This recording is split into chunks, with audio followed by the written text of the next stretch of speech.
Hey, what's up, family? Simiyu here. Welcome to Simiyu and Njeri. And today I am not alone. I'm with baby. Yeah. So it's a good day, it's a bright day. And I decided let me take baby for a little drive as she sleeps. She sleeps well when she's in the car. And so today I'm going to do a video about hacks, some car hacks that I've found useful, some that I've actually learned and tried, and I'm going to use my car as a reference. It's a Nissan Juke, but most of these hacks that I found work on other cars too. So welcome to the video. If you're new, kindly subscribe. If you've already subscribed, thank you so much for the love. We love you so much. And I can see baby's already sleeping, so let's get into it.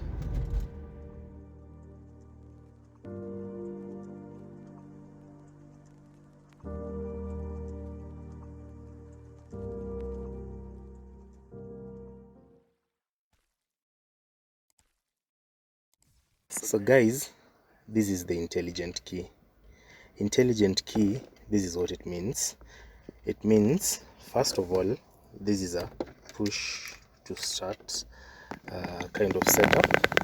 This is where you normally press if you want to put the car in accessories on, if you want to put the car on, and when you want to start the car, you normally step on the brake and then you now press and the car comes on.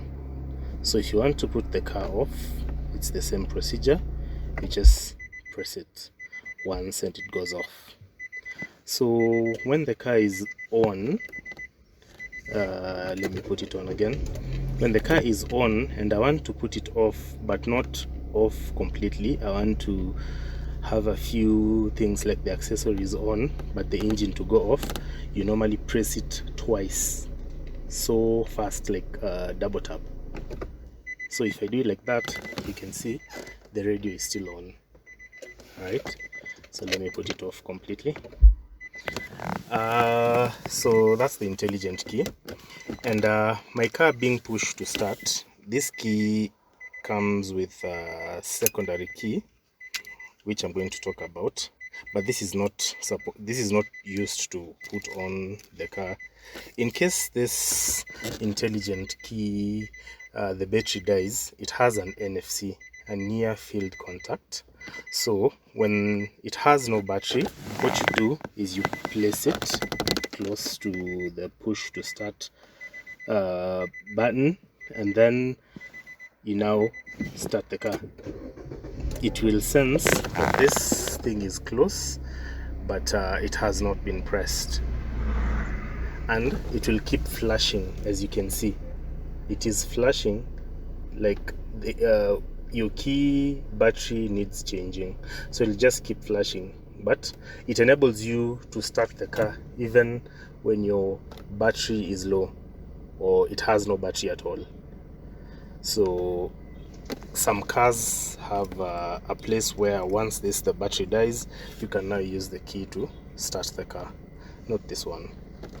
So yes, so that's the first issue about the key. And then the second issue, let me show about the keyless entry. Let me put the car off. So the keyless entry, this is what we mean. There's a button in the door. Okay, so if I press that, the car automatically locks the side mirrors and it locks the door. So if I want to open, I'll just have this thing close and press this. I think it goes for about 1.5 meters. And there are 3 buttons outside the car, so that's the first one. The second one is here, or we're here. So if I press this, I lock. If I press this, I unlock. So the second one is at the back. And then the third one is on the passenger side. So if the door is open, I can press this and I've locked it. So that's another way. So as long as this key is about 1.5 meters. Oh, and another thing, if I have unlocked the car and I start moving away, I think up to 3 or 4 meters, the car automatically locks. It senses the key is not inside. And if I leave the key inside and I lock the door and I try pressing this, it will not work. It beeps trying to tell you you have left your key. So this is the other cool thing about having an intelligent key.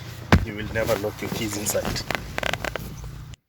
Point number 2, if you're ever stuck in the car, probably the car is about to burst into flames, or the car is sinking and the doors seem to be shut and they're not opening, like when you're in an accident. I was once in an accident and I remember the doors were not bulging open.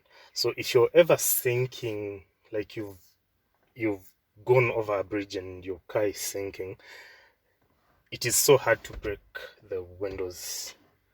Normally it is actually hard. You can't just punch them broke, whatever. So this thingy chucks on the seat. See, this pointy end is what you now use to break the glass. If your car is probably, if you're in an accident, you're probably just stuck, not in water, it is easy to break. But if your car is somehow sinking, it will be so hard for you to break the glass because there'll be force from the water trying to come in. So what you normally advise to do is you're supposed to try and open the windows to see if some water will get in, and then you might manage to break. But assuming your windows are not going down and you're stuck, this is now what you use. It will be so hard trying to break because now you're exerting force towards the window while water is exerting some force outside trying to get in. But this is what you use. So this is something I learned. It actually helped. I'll one day share the story of when I was in an accident and how I managed to overcome it. So that's point number 2. So point number 3 is the power windows. Once you remove the battery, the power windows normally reset. So you cannot the automatic window where I just press the, let me just show you. There's one. You see, this being automatic, if I just press it once, the window automatically goes down. If I just pull it up, the window automatically comes up. So if you've ever checked your battery and you're trying to press it and it's not working, it's because it has already reset. This is what you do. You put the car on. So like me, I've put the car on, and then I unlock the window, and then I keep holding for 3 seconds. 1, 2, 3, and then I pull it up. The window is coming up, and then I hold it again. 1, 2, 3, and then it now works. And then if you pull it up, it now works. So you've already you've reset the memory. And then if I try pressing the passenger window and it's not working, you see, like right now it's working because I have not reset. So what you're supposed to do is you press the driver's side of the passenger window, and then you press the passenger side still for the passenger window at the same time. So when I'm pressing here, I'm also pressing over there. So we lower the window together, and then we raise the window again, and then we lower the window, but the second time you hold it, and then you raise the window again, and then the second time again you hold it up, you keep holding it, and then you let go. Now I can be able to control both windows. So the same for the back windows, and I think when you're trying to reprogram the back windows, you'll probably need someone, because you can't do this alone. So this is another hack that I found useful. Okay, so guys, once again, my apologies, the car is very, very dirty. I have not gone to wash it, but I had to shoot this before I forgot some of these hacks. So hack number 3, it's how you clean your battery. This is an unserviced battery. For those who are using batteries that are lead acid batteries, there's some white greenish foam that normally come on this, what are they called, whatever, these contacts to the batteries. I don't know why I forgot them. So if you ever see that on your battery, an easy way to clean it is to just pour some Coke. Yes, Coca-Cola. You just pour some and it normally dissipates and it goes. But to avoid having that, probably I would advise is to just buy an unserviced battery. These are batteries that you don't service. Yes, like this one is the one that came with the car. But of course I'm thinking of replacing and putting a larger battery, because this is kind of small and I've already increased the load by adding music and other stuff, which I will also do a video about. But yes, okay. So another issue that I found was a hack when you're trying, okay, let me say first, Nissan, most high-end Nissans and I think Mercedes-Benz, when you cannot lift your wipers. You see, if I try lifting this one, it is impossible. So it normally becomes a challenge when you're trying to change the wiper blades. But alas, I found a hack. So this is what you do. Today I don't have an assistant, I'm doing all the shooting, so I'm sorry for all the shaking you see. Okay, so first of all, you put the car on. Not start the ignition, just put everything on, and then once the car is on, I just press this once, and then I put the car off, and then I press it and pull it, and it sticks. You see? Yes. So let me show you. It will be so easy for you to change the wipers. So yes, so guys, is a bonus. This is the steering, and then we have controls on the left and some on the right.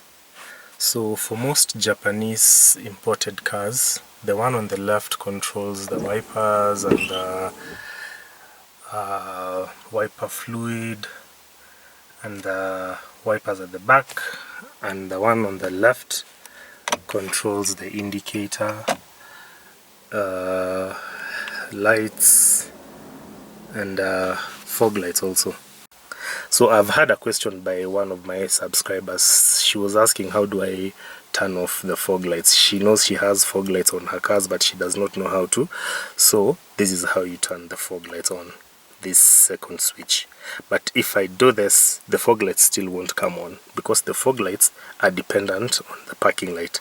So if I switch this from off to auto, auto, it means once the car senses it's dark, it has some sensors that it can sense both light and darkness. Once the car senses that it's dark, automatically the lights come on. So if I put it on auto, it will automatically light the fog lights and the parking lights. The parking lights are the ones that are bulging on top. So if I switch it like this again, I've now moved it from auto to parking light and now the fog. So I can choose to put the fog off and just have the parking lights. So if I switch it again, I've now switched it to dim. Dim is what we normally now drive with.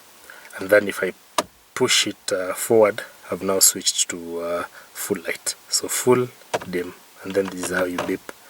Full, dim, parking light, auto, off. Okay? Alright. So this is your normal rear view mirror, and at the rear of the mirror there is a thingy that is at the bottom. So most people don't know what this does. So when you're driving at night and there's so much reflection from the cars behind, you normally dongle it like that, and you can still use your rear view mirror without the reflections from the cars. So the next time you see this thingy, this is what it does. And during the day, you now place it back so that you can be able to see well. So yeah. So this is not a hack, it's another bonus. I'm sorry where I'm shooting from, it's a little windy. So this is the petrol cap, or the diesel refill cap. So whenever you've gone to fuel, most people just open this and leave this dangling around. This might mess your paint, it might spill. So this is where these two things come in. Whenever this is opened, this is supposed to be placed over there. And then once you're done fueling, you're supposed to check it, close, like that. So remove it, place it over there, like that. Once you're done, you put it back.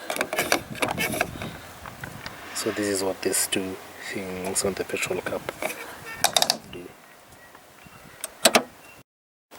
So another thing, whenever you're carrying children, anyone at least below the age of 7, you should always ensure your child safety lock is on. This can be located in the inner part of the door, so whenever you switch it to where it says lock, so this means the child lock is on and the door can't be opened from the inside. And whenever this is off, it means the door can be opened from the inside. And another precaution, whenever you're boarding a taxi or Uber or any other taxi service offering company, always ensure the child lock is off. This has been a safety concern because once it's on and these people are trying to abduct you, you cannot be able to open the door and run. So if it is your personal car, when you're carrying children, always ensure the child lock is on. This ensures children cannot open the door while the car is moving. So to conclude this video, there are a set of things that I normally find useful, things that I can never go for a drive without. So apart from the normal fire extinguisher, jumper cables, towing rope and everything, I have to have an umbrella. You'll never know when it rains, so I always have that with me. Also, there are a few things that I have to carry. So being a dad, I always have a set of wipes baby wet wipes, 1 roll of tissue paper. You'll never know when you need to use it, so I normally say it's better to have it and not need it than need it and not have it. A bunch of face masks. Thank you so much, Corona. An empty carrier bag whenever you find something on the road and you want to buy. And last thing, this is the driver's side. Okay, I have this club with me.